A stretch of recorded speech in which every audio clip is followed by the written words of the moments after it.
సంగమా, ఈరోజు ఈ ఆరాధనకు చేరి ఆరాధనలో దేవుని స్తుతించుటకు గణపరచుటకు చేరి వచ్చిన మీ అందరికీ మన రక్షకుడును ప్రాణ విమోచకుడైన యేసుక్రీస్తు నామమున శుభాభివందనాలు తెలియజేస్తున్నాను. ఈరోజు మనం నేర్చుకోబోయేటువంటి అంశము పోరాటము అనేటువంటి మాట నేర్చుకుంటున్నాం. పోరాటము ఎక్కడుంది? ఎక్కడెక్కడుంది పోరాటము? పోరాటం ఎక్కడుంది? ఈ లోకంలో ఎక్కడ చూసినా కూడా పోరాటం. ప్రతి మనిషి దేనికోసమో ఒక దానికోసము పోరాడుతూ ఉన్నాడు, ఆరాటపడుతూ ఉన్నాడు. మనుషులు ఒక అధికారం కోసము పోరాడుతున్నారు, కుటుంబంలో సఖ్యత లేక పోరాడుతున్నారు, భార్యాభర్తల మధ్య ప్రేమ లేక పోరాడుతున్నారు, అన్నదమ్ముల మధ్య ప్రేమ లేక పోరాడుతున్నారు. ఈ విధంగా చూస్తూ పోతే ఎక్కడ చూసినా అంతా కూడా పోరాటము, యుద్ధములు జరుగుతున్నాయి. ఈ పోరాటం అనేది ఎక్కడ ప్రారంభమైంది, ఎక్కడ నుండి వచ్చింది అని ఒకసారి మనం చూస్తే, ఈ పోరాటం అంతా ఎందుకోసము అంటే అధికారం కోసమే పోరాటం. ఒక మనిషి ఒక ఉన్నతమైన స్థానంలో ఉండాలని, ఇతరుల కంటే గొప్ప స్థితిని పొందుకోవాలని ఆశ కలిగినప్పుడు ప్రతి మనిషికి ఏం కలుగుతుందంటే, ఎట్లయినా కానీ ఒక మనిషిని పడగొట్టైనా నేను పైకి పోవాలి అనే ఆలోచన కలిగిన వాడుగా మనిషి తయారవుతాడు, పోరాటాన్ని సృష్టిస్తాడు. ఈ పోరాటము ఎక్కడి నుండి ప్రారంభమైంది, ఎవరు ప్రారంభించినారని చూస్తే అపవాది ఈ పోరాటాన్ని ప్రారంభం చేసినాడు. మనందరికి తెలుసు, ప్రకటన 12వ అధ్యాయము 7వ వచనాన్ని చదువుకుందాం. ప్రకటన 12వ అధ్యాయము 7వ వచనాన్ని మనం చదువుకున్నట్లయితే, ప్రకటన 12వ అధ్యాయం 7వ వచనంలో, అంతటా పరలోకమందు యుద్ధము జరిగెను. ఎక్కడ యుద్ధం జరిగిందంట? పరలోకములో యుద్ధం. భూమి మీద కాదు యుద్ధం, పరలోకములో ప్రారంభమైంది యుద్ధం. ఎందుకు? అధికార కాంక్ష. పరలోకాన్ని కూడా తన సహితం చేసుకోవాలని, పరలోకాన్ని ఆక్రమించుకోవాలని, పరలోకాన్ని ఏలాలని అపవాది తలంచిన తలంపే పోరాటానికి దారి తీసింది. ఈ లోకంలో కూడా చాలా యూనియన్లు ఉంటాయి, యూనియన్ సంఘాలు. ఒక్కొక్క పనికి ఒక యూనియన్ ఉంటుంది. అమాలి యూనియన్, ఆర్టీసీ యూనియన్, మున్సిపల్ అధికారులు ఒక యూనియన్, ఆఫీసర్లు ఒక యూనియన్, వర్కర్లు ఒక యూనియన్. ఒక యూనియన్ అనేది ఏర్పాటు చేసుకుంటారు. అపవాది అనబడిన వాడు కూడా, సాతాను కూడా ఒక గ్రూపును తయారు చేసుకోవాలని దాని యొక్క ఆలోచన. మొట్టమొదటగా ఈ పోరాటం ఎక్కడ స్టార్ట్ అయింది అంటే, అంతటా పరలోకమందు యుద్ధము జరిగెను. పరలోకమందు యుద్ధం. పరలోకములోనే యుద్ధం ఉన్నప్పుడు భూమి మీద యుద్ధం ఉండదా? భూమి మీద ఇంకా యుద్ధాలు ఉన్నాయి. పరలోకములో దేవుడు ఉన్నా కూడా దేవుని ఎదుట, దేవుని సముఖములో యుద్ధము ప్రారంభమైంది. ఇక్కడ కూడా ఎన్నో యుద్ధాలు మనం చూస్తున్నాం. అధికార కాంక్ష కోసం ఒకరినొకరు కొట్టుకొని చనిపోయిన వాళ్ళు ఎంతో మంది ఉన్నారు.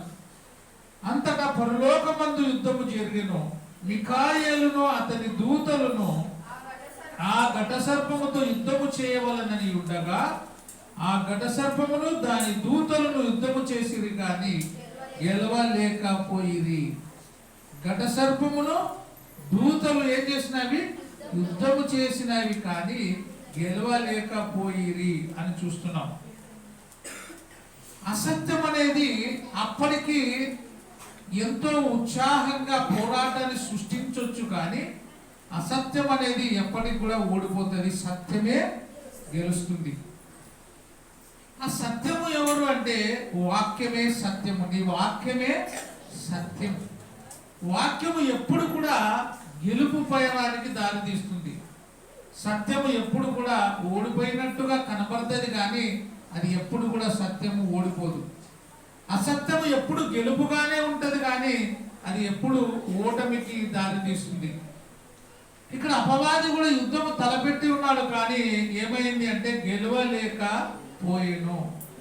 కనుక పరలోకమందు వారికి ఇక స్థలము లేకపోయెను. ఇది చేసినటువంటి ఈ ఆలోచన వలన అపవాదికి పరలోకములో స్థానము లేకుండా పోయింది. అపవాది కూడా పరలోకంలో ఉన్నాడు. మొదట దేవుడు ఎంత గొప్పవాడు చూడండి, అపవాదికి కూడా పరలోకంలో స్థానం ఇచ్చినాడు. ఈరోజు పనికిమాల వారిని కూడా దేవుడు ప్రేమిస్తున్నాడు. పనికిమాల వారిని, మంచి వాళ్ళని, లోకములో ఉండే ప్రతి వారిని కూడా. మన పిల్లలు ఒక పాట పాడి, ఎవరిని ప్రేమిస్తాడంటే దేవుడు నీచమైన వాడిని కూడా దేవుడు ప్రేమిస్తాడు. ఈ నీచమైన వాడు ఏమనుకుంటాడంటే, నీచమైన వాడిని దేవుడు ప్రేమిస్తుంటే దేవుడు నన్ను ఏమి చేయలే అనుకుంటుంటాడు. కానీ దేవుడు ఒక్కసారి కన్ను ఎర్ర చేస్తే, దేవుడు కోపపడితే ఏది కూడా నిలబడదు. దేవుడు అనుకుంటే రాజ్యాలను కూలగొడతాడు, భూమిని ఉన్న చోటనే నెరవిరిసి ఉన్న చోటనే అందరిని కూడా మూసేస్తాడు. దేవుడు ఎంతో శాంతమయమైన వాడు, శాంతము కలిగిన వాడు. కానీ ఆ శాంతము కలిగిన దేవునికి కోపం వస్తే ఆయన ఉగ్రతను మనం ఎవరు కూడా తట్టుకోలేము. దానికి పరలోకమందు వారికి ఇక స్థలము లేకపోయేను. కాగా సర్వలోకమును మోసపుచ్చుచు ఈ అపవాది ఎవరెవరిని మోసం చేస్తుందంట? ఒక్కరిని కాదు, మొదట ఒక్కరితోనే స్టార్ట్ చేస్తుంది ఈ అపవాది. ఒకరికొకడు జమయ్యి, ఒకరికొకడు తోడయ్యి ఈ అపవాది గ్రూప్ ఏమైందంటే ఎక్కడ చూసినా కూడా ఫామ్ అయిపోతుంది. మొదట చెదలు ఒక చోటనే పడుతుంది, తుప్పు ఒక చోటనే పడుతుంది. ఆ తుప్పు ఏమనుకుంటే ఏమవుతుంది? అదంటే పెరుగుతూ పోతుంది. తుప్పు పడిన కాడ మందు కొట్టాల, బాధ ఉన్న చోట మందు పోయాల, అసత్యం ఉన్న చోట ఏం చేయాలి? సత్యాన్ని ప్రకటన చేయాలి. అది మన బాధ్యత, ప్రతి క్రైస్తవుని యొక్క బాధ్యత అయి ఉన్నది. అది పరలోకమందు యుద్ధము జరుగుంది, అయితే అది గెలవలేకపోయింది. అపవాది భూమి మీద పడద్రోయబడింది. కాగా సర్వలోకమును మోసపుచ్చుచు అపవాది అనియు సాతాననియు పేరు గల ఆది సర్పమైన ఆ మహాఘట సర్పము పడద్రోయబడెను. అపవాది ఆది మహాఘట సర్పమైన వాడే ఎక్కడి నుండి పడద్రోయబడినాడు? పరలోకము నుండి పడద్రోయబడినాడు. నీవు నేను కూడా ఎంత గొప్పవాళ్ళమైనా విర్రవీగితే దేవుడు పడేస్తాడు, పైనుంచి కిందికి దొబ్బుతాడు. అందుకే ఆయన శాంతమూర్తి, ఆయన ఉగ్రుడు. ఆయన శాంతము చాలా గొప్పది, ఆయన ఉగ్రత చాలా భయంకరమైనది. అది భూమి మీద పడద్రోయబడెను. అది పడద్రోయబడి ఏమైందంటే ఆ మహాఘట సర్పము సాతాననియు ఆది సర్పమైన మహాఘట సర్పము పడద్రోయబడెను. అది భూమి మీద పడద్రోయబడెను. దాని దూతలు దానితో కూడా పడద్రోయబడిరి. దాని దూతలు దానితో కూడా పడద్రోయబడిరి. సైతాను దూతలు కిందికి పడద్రోయబడినారు. యుద్ధము చేయాలని ప్రయత్నం చేసినవి సైతాను గ్రూపు, అయితే దేవుడు కిందికి పడేసినాడు. యుద్ధము చూడండి, పోరాటము ఎక్కడ చూసినా పోరాటమే. ఈ లోకాన్ని ఒకసారి చూస్తే అంతా కూడా పోరాటము, యుద్ధము, ఎన్నెన్నో సమస్యలతో నిండిపోయింది. కానీ దేవుడు ప్రేమిస్తూ ఉన్నాడు. ప్రతి వాడిని కూడా బాధను, సమస్యను తీసివేసేవాడై ఉన్నాడు. ఎఫెసీయులకు రాసిన పత్రిక 6వ అధ్యాయం 16వ వచనము చదివితే అపవాదిని ఎట్లా చూడండి, ఇవన్నీ గాక విశ్వాసం అనే డాలు పట్టుకొని దానితో మీరు దుష్టుని అగ్నిబాణములన్నిటినీ, దుష్టుడు ఏం చేస్తాడంట? అగ్నిబాణములు వేస్తున్నాడు. ఎందుకంటే ఎవరిని మండించాలని చూస్తున్నాడు. సైతాన్ పని ఏమంటే కాల్ చేసే పని, విశ్వాసాన్ని బూడిద చేసే పని ఎవరిది? అపవాదిది. విశ్వాసంగా దేవునిలో నమ్మకంగా ఉంటే మన విశ్వాసాన్ని కాల్చివేయడానికి ప్రయత్నం చేస్తుంది ఎవరు అంటే అపవాది. ఆ అపవాది వేసేటువంటి అగ్నిబాణములను మనము జయించాలంటే దేవుడిచ్చే సర్వాంగ కవచాన్ని మనం ధరించుకోవాలి. దేవుడిచ్చే వాక్యం అనే సర్వాంగ కవచాన్ని మనము ధరించుకుంటే అపవాది చేసేటువంటి పోరాటములో మనం ఎప్పుడు కూడా విజయమే పొందుతాం.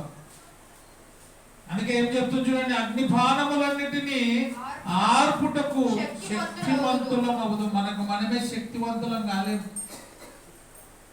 శక్తిమాన్ అని పిల్లలు అప్పుడు టీవీలలో వస్తున్నాయి. శక్తిమాన్ అనేది ఒక డూపు. పిల్లలు కూడా శక్తిమాన్ లాగా దుంకినారనుకో ఏమవుతారు, పైనుంచి కిందికి దుంకుతే. అందుకే అది వేసేటప్పుడే ముందరే చెప్తారు, ఇదంతా డూపు బాబు, నువ్వు కూడా శక్తిమాన్ లాగా దుంకేవు, దుంకితే నీ ప్రాణాలు పోతేవి అని. మనం కూడా అంత డూపే. మన శక్తి ఎవరు కావాలా? దేవుడు. మన కండ, మన బలము, మన అందము, మన సౌందర్యము ఇదంతా కూడా దేవుడిచ్చినదే కానీ మన సొంతం ఏది లేదు. ఏది నా సొంతం కాదు, ఏది మన సొంతం కాదు, ఆయన ఇచ్చినదే. ఈ లోకంలో మనం ఏమి పొందుతూ ఉన్నా ఆ పొందే ప్రతిది కూడా దేవుడు ఇచ్చినదే అని మనం జ్ఞాపకం చేసుకోవాలి. అందుకే అపవాది వేసేటువంటి అగ్నిబాణములను మనం జయించాలంటే దేవుని యొక్క వాక్యం అనే సర్వాంగ కవచమును మనము ధరించుకొని ఉంటే అపవాది పోరాటములన్నీ కూడా నేలమయమైపోతాయి. అపవాదికి అపజయమును, దేవుని పిల్లలకైన మనకు ఏం కలుగుతుంది? విజయం కలుగుతుంది. కాబట్టి మనకు విజయం కలగాలంటే సర్వాంగ కవచమును మనము ధరించుకోవాలి. అయితే ఈ లోకంలో ఎన్నో పోరాటాలు, ప్రతి మనిషి ఒక పోరాటం చేస్తున్నాడు. ఒక్కొక్కరు ఒక దానితో పోరాటం, రోగముతో పోరాటం, కష్టాలతో పోరాటం, బాధలతో పోరాటం, కుటుంబముతో పోరాటం, సమాజముతో పోరాటం, పక్కవారితో పోరాటం, నీకు నీవే ఒక పోరాటం. అందుకే ఏం చెప్తారు పెద్దలు, కోటి విద్యలు కోటి కొరకే. ఎంతో కష్టపడుతున్నామంటే ఈ లోకంలో మనం పోరాడుతున్నాం. దేనికోసము? బ్రతకడానికి ఒక పోరాటం. నీవు నేను బ్రతకడానికి ఎన్నో పోరాటాలు చేస్తున్నాము, కానీ ఆత్మీయమైన పోరాటం కూడా మనం చేయాలి. ఆత్మీయమైన యుద్ధం మనం చేయాలి. ఆ యుద్ధం చేయాలంటే దేవుడిచ్చే సర్వాంగ కవచమును ధరించుకోవాలి. ఆ యుద్ధములో మనం గెలవకుండా ఉండాలని ఏం చేస్తుందంటే అపవాది అవిశ్వాసులైన వారి మనోనేత్రములకు ఏం కలుగు చేస్తుంది? గుడ్డితనం. యుద్ధానికి పోయేతోటికి కళ్ళు ఏం కావాలా? కళ్ళు కనబడకుండా ఉండాలా? కళ్ళు బాగా కనబడాలా? యుద్ధానికి పోయినోడికి కళ్ళు కనబడకపోతే ఎవరో ఒకరు బాణం వేసి చంపేస్తాడు. చాలా హుషారుగా ఉండాలి యుద్ధానికి పోయినప్పుడు. ఈ లోకంలో కూడా అపవాది అనబడిన వాడు ఏం చేస్తున్నాడంటే ఎంతో జ్ఞానముతో యుద్ధం చేస్తున్నాడు. ఆ యుద్ధాన్ని జయించాలంటే సర్వాంగ కవచమైనటువంటి వాక్యమును మనము ధరించుకోవాలి. విద్యార్థులు పోరాటం చేస్తున్న దేనికోసం? ఉద్యోగం కోసం పోరాటం. ఉద్యోగం వచ్చిన వాళ్ళు కుటుంబం కోసం పోరాడుతున్నారు. ఎన్నో పోరాటాలు. ఈ పోరాటాలన్నీ కూడా దేనికోసం అంటే మన జీవన ఉపాధి కోసం. అందుకే మనుషులు ఈ భూమి మీద బ్రతికినన్ని రోజులు కూడా ఏమంట? యోబు గ్రంథము 7వ అధ్యాయం 1వ వచనం చూడండి.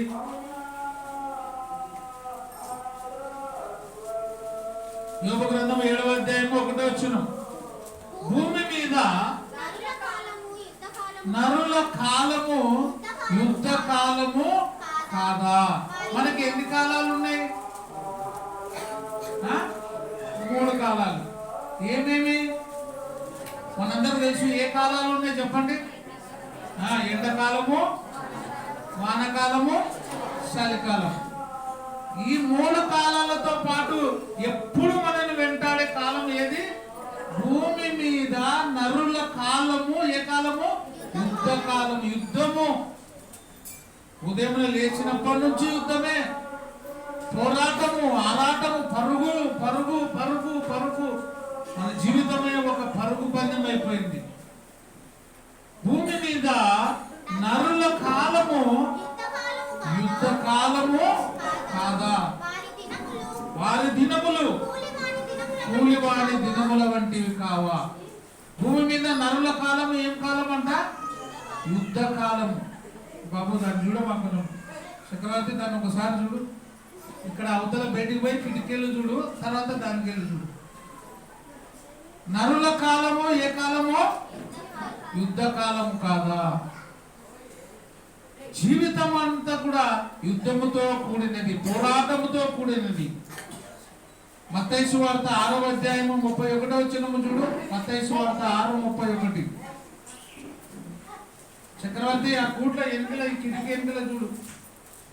6వ అధ్యాయం 31వ వచనం. కాబట్టి మనుషులు ఏం ఆలోచిస్తాం మనము? ఏమి తిందుమో, ఏమి త్రాగుదుమో. మనకు కూడా చింత ఉందా లేదా? ఎప్పుడు లేకపోయినా చింత ఎప్పుడు వస్తుంది? తల్లిదండ్రులకు ఎప్పుడు చింతనే ఉంటుంది, కానీ ప్రత్యేకంగా ఎప్పుడు వస్తుంది చింత తల్లిదండ్రులకి? బడులు తెరిస్తే ఒక చింత. ఏం చింత? బడులు తెరిస్తే ఏం చింత చెప్పాలా తల్లిదండ్రులకు? విజయ్, ఫీజులు కట్టాలా? పండగ వస్తే సంవత్సరం అంతా ఇప్పియకుండా ఏం కాదు, కానీ బడి తెరిచినప్పుడు కొత్త బట్టలు ఇప్పియాలా? పండగ వస్తున్నప్పుడు కొత్త బట్టలు ఇప్పియాలా? పిల్లలు చిన్నగా ఉన్నప్పుడు తల్లిదండ్రులు ఇప్పిస్తారు, పెద్దగా ఉద్యోగం చేస్తున్నప్పుడు ఎవరు బాధ్యత? అప్పుడు పిల్లల బాధ్యత. తల్లిదండ్రులు కొంచెం నిదారించుకుంటారు, మా పిల్లలే తెస్తారులే అని. మనకు కొంచెం తక్కువ అవుతుంది, పిల్లలకి యుద్ధం స్టార్ట్ అవుతుంది. అంత యుద్ధమే. ఏమి తిందుమో, ఏమి తాగుదుమో, ఏమి ధరించుకుందుమో అని చింత పడొద్దండి. దేవుడేమో చింత పడొద్దండి అంటాడు, మనమేమో చింత చేయాల్సిందే. ఖచ్చితంగా అందరికి చింత ఉంటుంది. దేవుడు ఎంత చెప్పినా మనకు చింత, ఆలోచన, ఈ లోకంతో పోరాటము, యుద్ధము తప్పదు. ఏమి తిందుమో, ఏమి త్రాగుదుమో, ఏమి ధరించుకుందుమో అని చింతింపకుడి. అన్యజనులు వీటన్నిటి విషయమై విచారణ కలిగి ఉందురు. అన్యజనులు ఏం కలిగి ఉంటారంట? విచారణ కలిగి ఉంటారు. వీటన్నిటి గురించి అన్యజనులు విచారణ కలిగి ఉంటారు. ఇవన్నీ మీకు కావాలనని మీ పరలోకపు తండ్రికి తెలుసు. కాబట్టి ఆయన రాజ్యమును, నీతిని మొదట వెదకండి. ఏం వెదకాల? ఆయన రాజ్యమును, నీతిని మొదట వెదకుడి, అప్పుడు అవన్నీ మీకు అనుగ్రహిస్తాడు. మనం కూడా చెప్తాం మన పిల్లలకి, ముందు మేము చెప్పినది నాయనా అన్ని ఇస్తాం, కానీ మా మాట వినకుంటే నీకెందుకు ఇవ్వాలా? ముందు మా మాట విను. మేము చెప్పినట్టు ముందు పడిపో, తర్వాత అవే వస్తాయి. బట్టలు వస్తాయి, బూట్లు వస్తాయి, బెల్ట్ వస్తుంది. అసలు బడికే పోకుంటే, తల్లిదండ్రుల మాట వినకపోతే ఏమి ఇయ్యరు. దేవుని మాట వింటే కూడా దేవుడు ఏమంటాడంటే, ముందు ఆయన నీతిని, రాజ్యమును వెతుకుడి, అప్పుడు అవన్నీ మీకు నేను ఇస్తా, అనుగ్రహించబడుతుంది. రేపటిని గూర్చి చింతించకుడి, రేపటి దినములు దాని సంగతిని గురించి చింతించు. రేపటి దినము రేపే, ఏనాటి కీడు ఆనాటికి చాలు. ఏ రోజు కీడు ఆ రోజుకి చాలు, ఏ రోజు ఆహారం ఆ రోజుకి చాలు. ఎవరైనా ఆశపడి ఈ రోజు కూడా రేపటికి కూడా తిన్నామనుకో ఏమైతుంది? ఈ రోజే చాలు నైనా అనుకున్నాను, కానీ ఈరోజు ఇది కల్క, నిన్నది ఈ రోజుది. కళ్ళు ఆజు అబ్బు, కళ్ళు ఆజు అబ్బు, ఇప్పటిది రేపటిది ఎల్లుండిది. ముగ్గురిది తిన్నామనుకో, ముగ్గురిది కాదు 3 రోజులు తింటే ఏమవుతాం? మనకు మనమే బాధపడాల్సి వస్తుంది, ఎందుకు తిన్నామా అని. ఏ రోజుది ఆ రోజుకి చాలు. ఆ కాలంలో చాలా తక్కువగా ఉంది కాబట్టి దినదిన ఆహారము నేడు మాకి దయచేయి అని ప్రార్థన చేసినారు. ఈ రోజు కూడా అదే ప్రార్థన చేస్తుంటారు చాలా మంది. దినదిన ఆహారం నీవు మాకి దయచేయి తండ్రి, పరలోకమందున్న మా తండ్రి, నీ రాజ్యం మాకి. రాజ్యం వచ్చేసింది, దేవుడు రాజ్యం ఇచ్చినాడు. ఏంటి రాజ్యము? సంఘమే రాజ్యము, ఆయన రాజ్యము వచ్చింది, ఆయన రాజుగా ఉన్నాడు. మరలా ఏం చేశారు? పరలోకమందున్న మా తండ్రి, ఈ రాజ్యం మాకి వచ్చిందిరా నాయనా అంటే మళ్ళీ రావాలి. బస్సు రావాలి అంటే వచ్చింది. వచ్చినా కూడా రావాలని ఉన్న బస్సు ఎక్కకుంటే ఏమవుతుంది? వచ్చినాక ఎక్కాల. దినదిన ఆహారం మాకు దయచేయంటే ఆహారం లేనప్పుడు దినదిన ఆహారం ఇవ్వాలి. ఇప్పుడు ఎవరింట్లో చూసినా కనీసం ఒక 5-6 కేజీలు ఎక్కువనే ఉంటుంది. అప్పుడు దినదిన ఆహారం మాకు దయచేయి ప్రభు అంటే ఉన్న ఆహారం ఏం కావాలా? 5 సంచుల బియ్యం ఉంటుంది ఇంట్లో. మళ్ళీ దినదిన ఆహారం దయచేయి ప్రభు అంటే 5 సంచుల్లో ఎంత రోజు 1 కేజీ పడవ ఇంట్లో అయితే అది ఇవ్వాలి దేవుడు. అప్పుడు ఏం ప్రార్థన చేయాలా? దినదిన ఆహారము కంటే నువ్వు మాకు ఎక్కువగా ఇచ్చినందుకు నీకు వందనాలైనా, మంచి ఆరోగ్యం ఇచ్చినందుకు వందనాలైనా, ఆరోగ్యం బాగాలేనప్పుడు ఆరోగ్యమేనైనా అని ప్రార్థన చేయాలి. అందుకే మనం ప్రార్థన చేయనప్పుడు కూడా ఏం చేస్తున్నామో ఒకసారి మనం ఆలోచన చేసుకొని ప్రార్థన చేసుకోవాలి. ఏమి తిందుమో, ఏమి త్రాగుదుమో, ఏమి ధరించుకుందామో అని మీరు చింత చేయకుడి. మీరు ఆలోచన చేయొద్దండి, దీనికోసం మీరు పోరాడొద్దండి. వాటన్నిటిని అనుగ్రహించే దేవుని మీద మీ చింత యావత్తు వేయండి. మత్తయి సువార్త 6వ అధ్యాయం 26వ వచనం, ఆకాశ పక్షులను చూడండి, అవి విత్తవు, కోయవు, కొట్లలో కూర్చుకొనవు, అవి ఏమి కూడా రెడీ చేసుకోవు. మనమైతే పంట బాగా వచ్చింది అనుకోండి, లూకాసు వార్తలు అంటాడు, ఒకనికి బాగా విస్తారమైన పంట పండింది, వాడు ఏమనుకున్నాడు? నా ప్రాణమా, ఇవన్నీ కూడా కూర్చుకున్నటకు ఒక కొట్లు తయారు చేసుకోవాలని చెప్పి రెడీ చేసుకొని, నా ప్రాణమా నీకు అనేకమైన దినములకు ఆహారం సిద్ధంగా ఉంది, అందుకే నా ప్రాణమా తినుము, త్రాగుము, సుఖించుము, సంతోషించుము అనుకున్నాడు. అయితే ఆకాశ పక్షులు అట్లా కాదు. ఆకాశ పక్షులు చూడండి, అవి విత్తవు, కోయవు, అవి కొట్లలో స్టాక్ పెట్టుకో, మనలొక్క సంచులు ఎప్పుడుదప్పుడుది. అందుకే ఆకాశ పక్షులను చూడండి అంటే ఎందుకు చూడమన్నాడు దేవుడు? అవి ఉదయకాలంలో అరుస్తూ పోతాయి. అంటే ఎందుకు అరుస్తాయంట? మేము ఆహారం కోసం వెళ్తున్నాం దేవా, ఆహారం మాకు సిద్ధపాటు చేయి అని అరుస్తూ పోతాయి అంటాడు. మళ్ళా సాయంత్రం అయినప్పుడు మళ్ళీ అరుచుకుంటూ వస్తాయి. అంటే నువ్వు నాకు ఇచ్చినావు, అందుకే వందనాలను వచ్చి గూట్లలో పండుకొని మళ్ళీ ఉదయాన్నే పోతాయి. అయితే దేవుడు ఏమంటాడంటే, ఈ లోకంలో పోరాటం ఉంది, ఈ లోకంలో యుద్ధం ఉంది, అయితే వాటిని గురించి మీరు ఆలోచన చేయొద్దండి. ఆయన నీతిని, రాజ్యమును మొదట వెతకండి, అప్పుడు అవన్నీ మీకు అనుగ్రహించబడతాయి. కొట్లలో కూర్చుకొనవు, ఆయనను మీ పరలోకపు తండ్రి వాటిని పోషిస్తున్నారు, వాటిని బ్రతికిస్తున్నాడు దేవుడు. నాకు కూడా ఒకసారి బాగా ఆలోచన వస్తుంది, కొన్ని పక్షులని, జంతువులను చూస్తే, నువ్వు ఎట్లా తింటావబ్బా, ఎట్లా బ్రతుకుతాయి పాపము, ఏ మనిషి కూడా ఒక్కదానికైనా పిలిచి అన్నం పెట్టము, కానీ ఎట్లా బ్రతుకుతున్నాయంటే ఎవరిస్తున్నారు? దానికి ఆకాశ పక్షులకి ఆహారం ఎవరిస్తున్నారు? దేవుడు ఇస్తున్నాడు. వీధులలో కొన్ని కుక్కలు ఉంటే దానికి ఆహారం ఎవరిస్తున్నారు? అప్పుడన్నా ఒక తాన చేస్తుండ్రి మన వాళ్ళు ఆడవాళ్ళు. ఇప్పుడు ఏదైనా నేను ముందు కలవలేకపోవాలా, బయట పెడితే బాగుండదని అన్ని దాంట్లోకే దొబ్బేస్తారు. అక్కడక్కడ మనం కూడా కొన్ని ఆహారాలు పెట్టాలి అక్కడక్కడ. ఎందుకంటే పక్షులకి, పశువులకు ఆహారం, నీళ్లు పెడితే అది మనకి మంచిది. ఎందుకంటే దేవుడు వాటికి ఆహారం పెడతాడు. ఎట్లా? మనుషులమైనటువంటి మన ద్వారానే దానికి ఆహారం ఇస్తాడు. ఇప్పుడు పంటల్లో పైరు కోస్తారు కదా, ఎవరైనా కొన్ని గింజలు దాని కోసం ప్రత్యేకంగా పెడతారా? అక్కడక్కడ పడినట్టు అవి ఏం చేస్తారు? ఏరుకొని అవి తిని బ్రతుకుతాయి.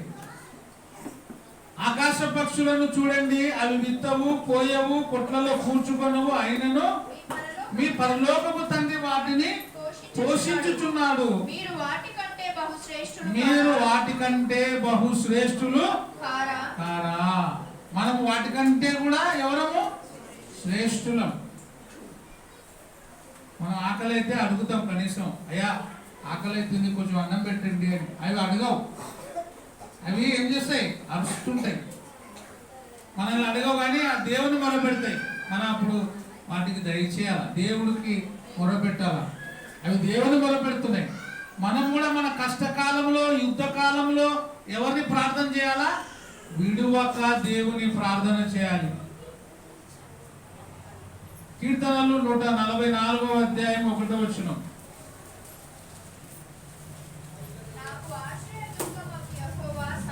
నాకు ఆశ్రయ దుర్గమగు యెహోవా సన్నుతింపబడును గాక. ఆయన నా చేతులకు యుద్ధమును నా వేళ్లకు పోరాటమును నేర్పువాడై ఉన్నాడు. ఆయన నా కృపానిధి, నా కోట, నా దుర్గము, నన్ను తప్పించువాడు ఆయనే. ఎవరాయన? దేవుడు. ఆయనే మనకు యుద్ధము నేర్పిస్తాడు, ఆయనే మనకు పోరాటమును నేర్పిస్తాడు. బలహీనులకు బలమిచ్చువాడు ఆయనే. అందుకే దావీదు బలహీన స్థితిలో ఎవరిని కోటగా ఎంచుకున్నాడు, ఎవరిని కొండగా ఎంచుకున్నాడు? దేవుని వైపే చూసినాడు. యెహోవా నా బలమా, నా కోట, నా కొండ, నేను నమ్ముకొను నా దేవుడు ఆయనే అని ఆయన వైపు కన్నులెత్తి చూసినాడు. దేవుడి వైపు కన్నులెత్తి చూసినప్పుడు దేవుడు దావీదు వైపు చూసినాడు. మనం కూడా ఎవరి వైపు చూడాలా? దేవుని వైపు చూడాలి. దేవుని మనం అడగాలి, అప్పుడు దేవుడు మనకు అనుగ్రహిస్తాడు. లూకాసు వార్త 13వ అధ్యాయం 24వ వచనం. ఆయన వారిని చూచి ఇరుకు ద్వారమున ప్రవేశింప పోరాడుడి. ఇరుకు ద్వారమున ప్రవేశింప పోరాడుడి. దేనికోసం? ఎక్కడ ప్రవేశించాలని పోరాడాలా? ఇరుకు ద్వారము ఎవరిది? దేవునిది. విశాలమైన ద్వారము సాతానుది. ఏం చేస్తున్నారా?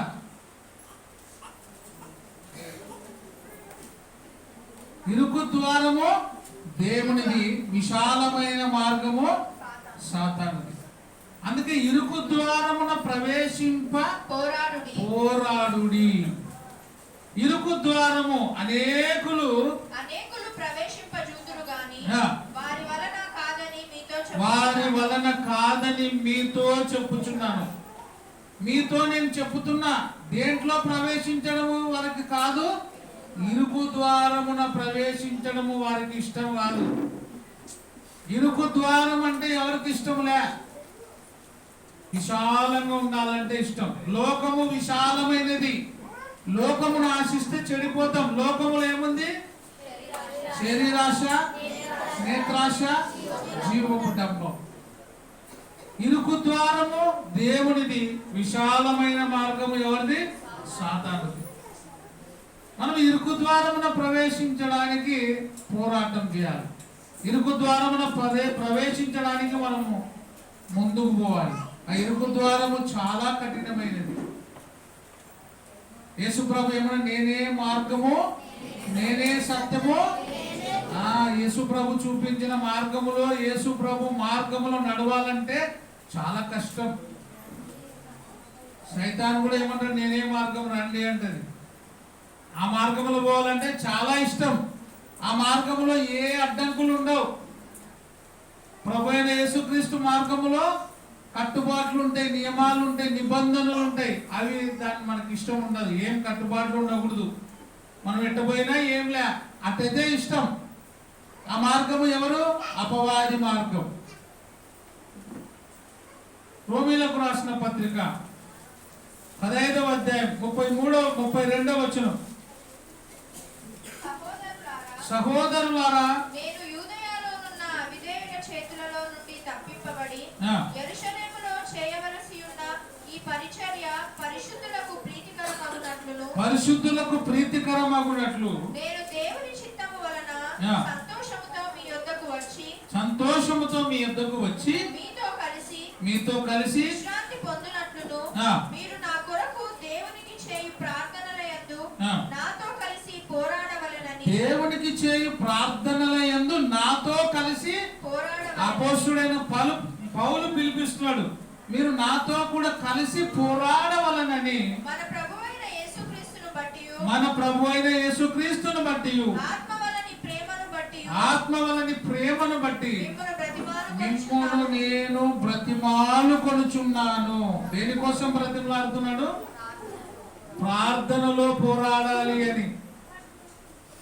ఇరుకు ద్వారంలోనికి రండి అని మీకోసం నేను పిలుస్తున్నాను. రండి, నాతో పాటు రండి, నాతో పాటు కలిసి యుద్ధం చేయండి. అపవాదిని జయించుటకు మనమందరం కలిసి పోరాడుదాం. రండి, ప్రార్థన ద్వారా పోరాటం చేద్దాము అని పిలుస్తున్నాడు.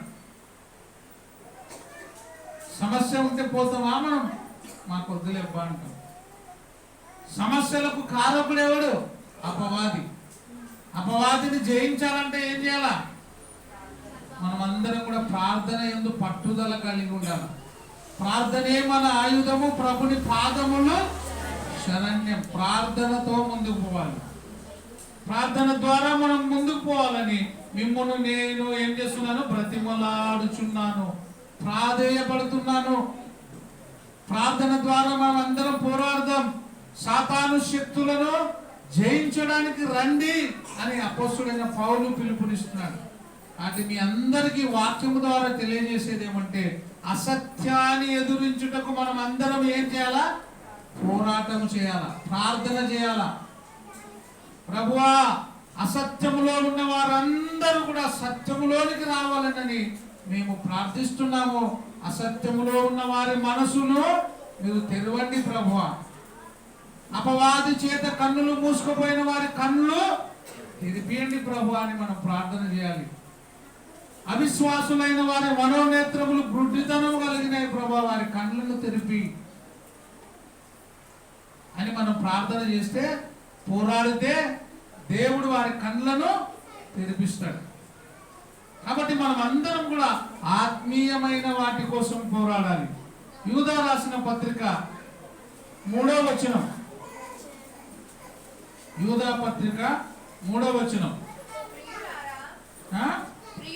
ప్రియులారా, మనకందరికీ కలిగేడు రక్షణను గూర్చి మీకు వ్రాయవలెనని విశేషాశక్తి గలవాడనై ప్రయత్నించుచుండగా పరిశుద్ధులకు ఒక్కసారే అప్పగింపబడిన బోధ నిమిత్తము మీరు నేను మనందరం కూడా ఏం చేయాలా? పోరాడవలెనని మిమ్మల్ని వేడుచు మీకోసం నేను రాస్తున్నాను. బోధ కోసం మనం ఏం చేయాలా? పోరాడాలి. బువ్వ కోసం కాదు మనం పోరాడాల్సింది. దేనికోసం? బోధ. ఎక్కడ బువ్వ పెడితే అక్కడ పోతుంటారు చాలా మంది. యేసుప్రభు కూడా అన్నారు, మీరు రొట్టెలు భుజించుట వలన మీరు నన్ను వెంబడిస్తున్నారు. నిజంగా మీరు నన్ను వెంబడించడంలే, నిజంగా నా మాటలు తెలుసుకోవాలని నా వెంబడి రావడం లేదు. నా వెంబడి వస్తే అక్కడక్కడ మీకు రొట్టెలు భోజనం దొరుకుతుందని నా వెంబడి వస్తున్నారు అని శిష్యులను అన్నప్పుడు, శిష్యులు ముఖం మార్చుకొని కొంతమంది ఏం చేసినారు? అక్కడ నుండి వెళ్ళిపోయినారు. మనం కూడా దేనికోసం పోరాడాలా? బోధ కోసము పోరాడాలి. ఆ బోధ సరైన బోధ కాకపోతే నీ ఇంట్లో నీ తండ్రి అయినా, నీ కుమారుడైనా, నీ కుమార్తె అయినా, నీ అక్క అయినా, మన చెల్లెలైనా, అత్త అయినా, బావ అయినా, ఎవరైనా కానీ క్రీస్తు బోధను తేక ఎవడైనా మీ యొద్దకు వస్తే వాడిని మీ ఇంట్లో చేర్చుకోవద్దు. యాదైనా ఒకటేలే అని దాంట్లో పోయి కూర్చుంటే గుంతలు పడినట్టు. నేను అపోస్తలుడైన పౌలు దేనికోసం పోరాడదామంటున్నాడు? ఒక్కసారే అప్పగింపబడిన బోధ నిమిత్తము మీరు పోరాడవలనని మిమ్మును వేడుకొనుచు నేను రాస్తున్నా. ఏమి ఈరోజు అంతా గందరగోళం చేస్తున్నారు పెద్దలు పిల్లలంతా. ఇది కూడా ఒక పోరాటమే అయిపోయా.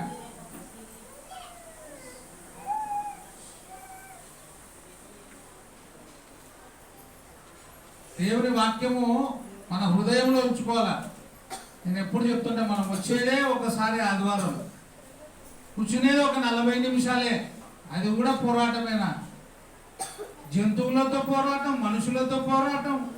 పౌలు అదే అంటాడు, ఎక్కడ చూసిన పోరాటమే. ఎక్కడ అయినా నేను పోరాడతా. నా ప్రాణము పోయే వరకు నేను ప్రభువైన యేసుక్రీస్తు కోసం నేను పోరాడతా. నిజంగా మీరు నాటకాలు చూసేటప్పుడు అల్లరి చేస్తే ఊరుకుంటారా చెప్పండి? మంచి నాటకాలు బాగా చూస్తారు ఆడవాళ్ళు. 50 చూస్తారు చెప్పండి. కొంచెం ఒక్కొక్కరు చూస్తుంటారు. ఇక్కడ 70 మంది ఉంటే 70 నాటకాలు వస్తుంటాయి. ఒకరికి నచ్చిన నాటకం ఒక ఆయనకు నచ్చదు. ఒక ఇంట్లో ఒకే టీవీ ఉంటే దాంతో కూడా తలకాయ నొప్పి, ఇది పెట్టు అది పెట్టు, దానికోసం పోరాటం చేస్తారు. పొరపాటున 5 నిమిషాలు మంచి నాటకం వస్తేప్పుడు కరెంటు పోతే పోరాటం. హలో, ఏం కరెంటు ఇప్పుడే తీసివా అని కరెంటు ఫోన్ చేస్తారు. కానీ ఈడ మాత్రం ఏం ఉండదు. నాకేం పట్టింది, నాకేం ఇంటే లేకపోతే ఏదో ఆదివారం నేను వస్తా పోతా అంటే జాంతానే. దేవుని సువార్త ఖండితమైనదిగా ఉండాలి, ఖచ్చితమైనదిగా ఉండాలి. గద్దించకపోతే సేవకుడు కూడా ఏమవుతాడు? సరైన బోధ చేయకపోతే సేవకుడు కూడా నరకానికే పోతాడు. గద్దించేటప్పుడు గద్దించాలా, ప్రేమించేటప్పుడు ప్రేమించాలా. మన పిల్లలైనా సంఘమునైనా. ఇంట్లో పిల్లలు అల్లరి చేస్తే టొంగలు కొడతారు నాటకాలు చూసినప్పుడు. ప్రార్థనలో ఏమన్నారు? కొంతమంది ఇప్పుడు బాగా నేర్చుకున్నారు. సార్ తిరుగుతున్నాడు అని ప్రార్థనకు రాకుండా పిల్లల్ని ఎత్తుకొస్తే సార్ తిరుగుతాడని ప్రార్థనకు రాకుండా మేము అని చెప్తున్నారు. పిల్లలు వేస్తారని టీవీ చూడవా? ఇంట్లో రావాలనుకుంటే నీకు మనసు ఉంటే ఎట్లయినా వాక్యం వింటావు. అందుకే ఆరాధనలో జాగ్రత్తగా ఉండాలా. అపోస్తలుడైన పౌలు ఏం చెప్తాడు చూడండి, పరిశుద్ధులకు ఒక్కసారే అప్పగింపబడిన బోధ నిమిత్తము మీరు పోరాడండి. బోధ కోసం పోరాడండి. సత్య సువార్త కాకపోతే, క్రీస్తు సువార్త కాకపోతే, అది నీ రక్తమైనా నీ బంధుత్వమైనా, నువ్వు సత్యం కోసము పోరాడాలి. సత్యాన్ని వినాలి. ఏదైనా ఒకటే అంటే కాదు. సత్యము కోసము పోరాడవలనని మిమ్మును వేడుకొనుచు ఏం చేస్తున్నంట? నేను కూడా వాక్యముతో మిమ్మల్ని హెచ్చరిక చేస్తున్నా, బ్రతిమలాడుతున్నాను. మీరు సత్యములో లేకపోతే మీకు దేవుని రాజ్యం లేదు. ఏదైనా ఒకటే అని దయచేసి అన్ని దాంట్లో తిరగొద్దండి. ఒకవేళ ఇదే సత్యమా అంటే వాక్యం చదువుకో తెలుస్తుంది. మీ నాయన మీ జయనాయనంలో అడుగు చెప్తారు.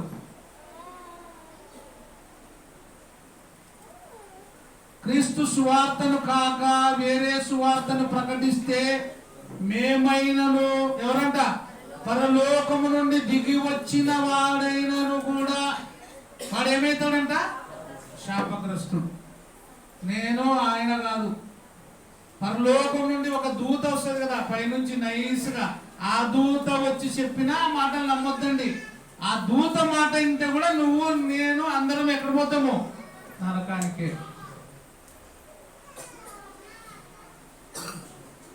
మీరు పోరాడవలనని మిమ్మల్ని వేడుకొనుచు మీకు రాయవలసి వచ్చెను. నిజంగా రాస్తే ఎంత ప్రేమ ఉంటుంది తెలుసా? ఆ కాలంలో లెటర్లు చదివితే కంట్ల నీళ్లు కాస్తూ చదువుకునే వాళ్ళు. ఎవరైనా బిడ్డ తల్లి కొడుకుకి లెటర్ రాస్తే హాస్టల్ నుంచి చదువుకునే పిల్లలకి, నైనా నా పరిస్థితి ఇట్టుంది, బాగా చదువుకోనైనా, నువ్వు తింటున్నావో లేదో అని ఆప్యాయతగా లెటర్ చదివి ఏడ్చొద్దలు. ఇప్పుడు ఫోన్ ఉన్నందుకు ఏడుపు లేదు. అది అలా అసలు ఆ ఫోన్ పలకరింపు కూడా ఎట్టుండదేమో అలా ఒకరొకరు లెక్క. ప్రేమ ఉండదు, ఆప్యాయత ఉండదు. అప్పుడు లెటర్ రాస్తే గుండెలు కరిగిపోయేవి. నా కుమారుడా ఎట్లున్నావు నాయనా, తింటున్నావా బిడ్డ, నువ్వు బాగున్నావా అంటే లెటర్ చూసి చదువుకుంటే ఏడ్చేస్తాడు. అపోస్తలుడైన పౌలు కూడా వాళ్ళకి ఏం చెప్తాడు? నేను ఎట్లా రాస్తున్నాడంట? వేడుకొనుచు రాస్తున్నా. మీరు సత్యం కోసం పోరాడాలని మీకు రాస్తున్నా. నేను ఎప్పుడు చెప్తూనే ఉంటా. సార్ కూడా ఎప్పుడు చెప్పినాడు, ఇప్పుడు కూడా చెప్తుంటాడు. తలకు బెల్లుకు రాళ్ళు ఎన్ని అంట? తట్టెడేల దిక్కమైన నీలము ఒక్కటి ఉంటే చాలు. సత్యంలో ఉండేది ఒక్కసారి. తాళగింజలు ఎన్ని ఉంటే ఏం లాభం? తాళగింజలు కడుపు నిండదు. అప్పుడు బాగా బియ్యం పడుతుంది. ఇప్పుడు పాపం బియ్యం తయారు చేసే వాళ్ళు కూడా ఏం లేకుండా అన్ని ఆనే వేస్తారు. అన్ని ఇంట్లో ఒక సంచిలో పోసేది వేసేది అంతే. రాళ్ళు రప్పలు ఉండవు ఇప్పుడు, తక్కువ. అప్పుడైతే ఏ ఇంట్లో చూసినా ఏం చేస్తుండ్రి, షాటలా చెరుగుతుండ్రి, మడికల్లో గాలిస్తుండ్రి బియ్యము. అంత జాగ్రత్తగా చేస్తే కూడా పండు కింద ఒక రాయి పడితే కొట్లాటనే ఇంట్లో. అప్పుడు ఇప్పుడు ఏమన్నారు పాపం, భర్త ఏమన్నాడు, భర్త ఏం ఒక్కటి పడితే ఏంలే అంటే రావు కరెక్టేలే అని మళ్ళీ స్టార్ట్ చేస్తారు. ఆ కాలంలో పెద్ద మనుషులు చాలా స్ట్రిక్ట్ ఉండేవాళ్ళు. ఏం నీకు మడకేస్తే షార్ట్ వేస్తే అన్ని ఇస్తే కూడా పండు కింద రాయబడాలా? అపొస్తలుడైన పౌలు అదే, నేను మిమ్మును వేడుకొనుచున్నాను. యూదా రాసిన పత్రికలు కదా పౌలు ఏమన్నాడు, ప్రార్థన యందు పోరాడవలనని బ్రతిమలాడుకొనుచున్నాను. రోమీలకు రాసిన పత్రిక 15:32 జరుగుతుంది. బ్రతిమలాడుచున్నాను అన్నాడు. ఇక్కడ వేడుకొనుచున్నాను, వేడుకొనుచు రాస్తున్నా. వేడుకొనడము బ్రతిమలాడము అంటే ఒకటే. బ్రతిమలాడము వేడుకొనడం కొంచెం ఎక్కువ. దయచేసి దయచేసి అంటున్నాడు అపొస్తలుడైన పౌలు. కీర్తనలు 56వ అధ్యాయం 1-2 వచనం.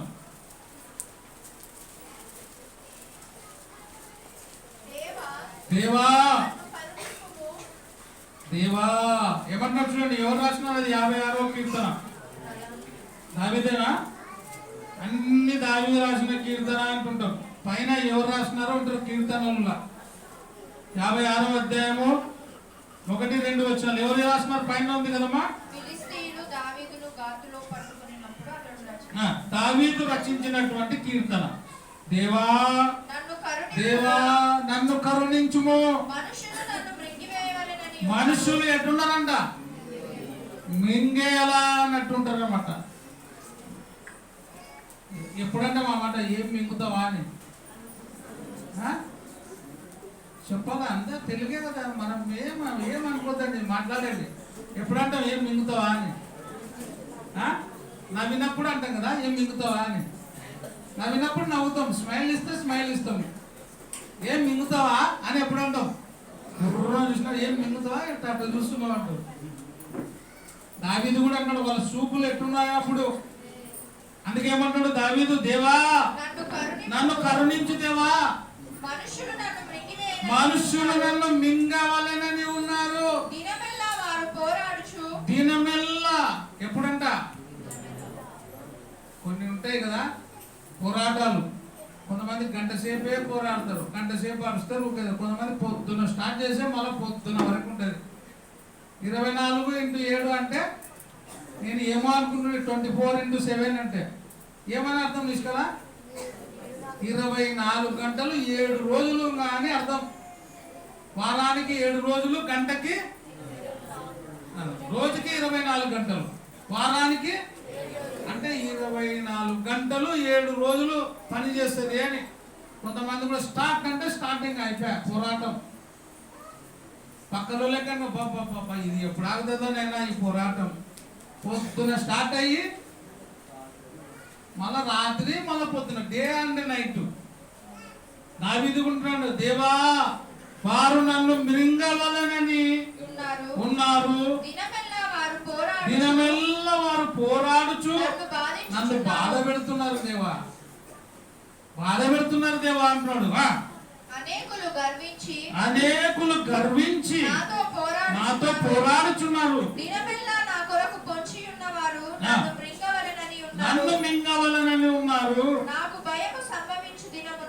భయం వచ్చినప్పుడు నిన్ను ఆశ్రయిస్తా ప్రభు. ఎవరిని? నిన్ను ఆశ్రయిస్తా. మింగే వాళ్ళ నుంచి నన్ను కాపాడు ప్రభు అని ప్రార్థన చేస్తున్నాడు దావీదు. ఎన్ని శ్రమలు, ఎన్ని పోరాటాలు కదా. ఈ లోకంలో కూడా పోరాటము అపవాదే చేసేది. పరలోకంలో కూడా పోరాటం ఎవరు స్టార్ట్ చేసినారు?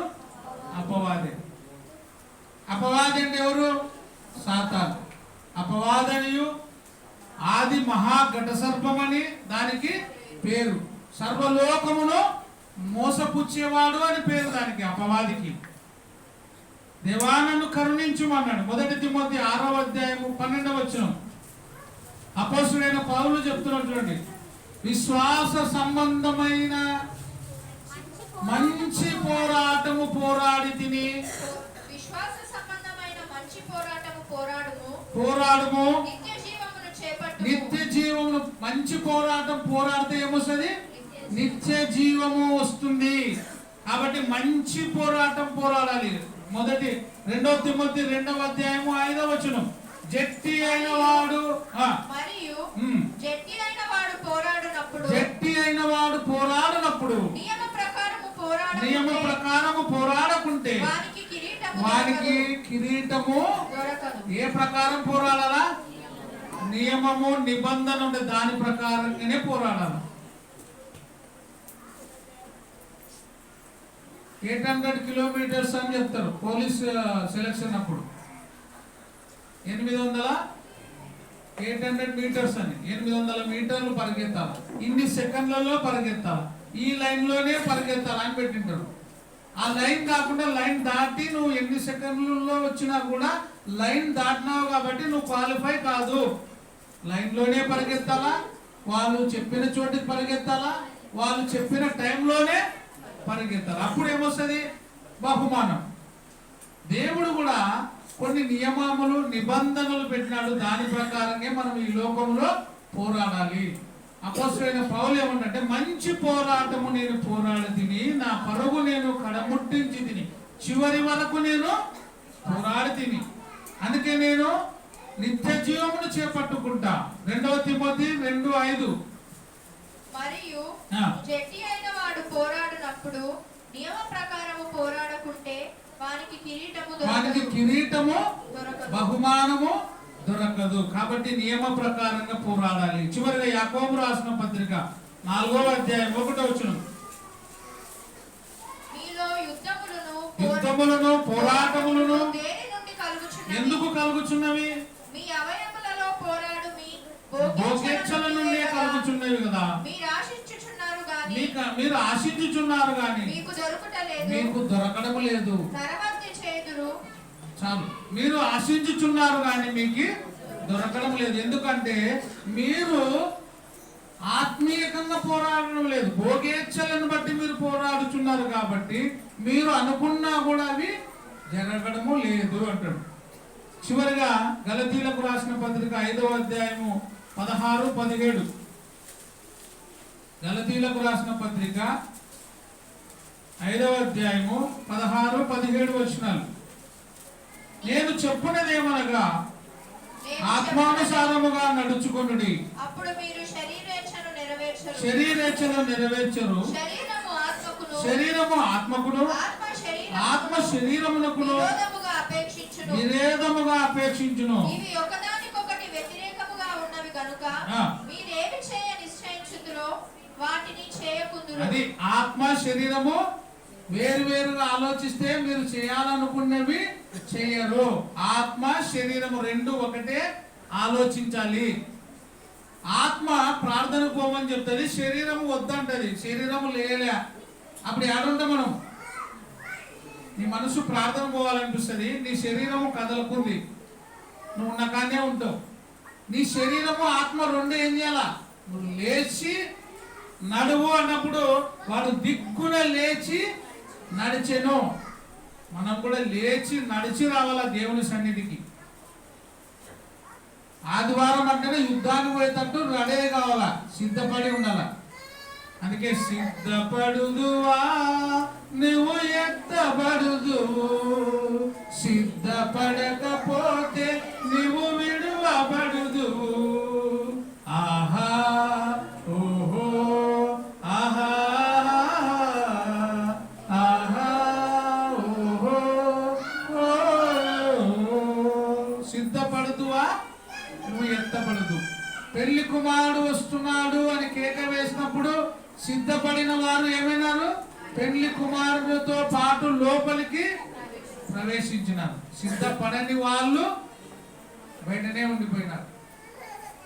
అప్పుడు సిద్ధపడని వారిని, పెళ్లి కుమారుడితో పాటు వెళ్ళని వారిని ఏమన్నాడు ఆయన?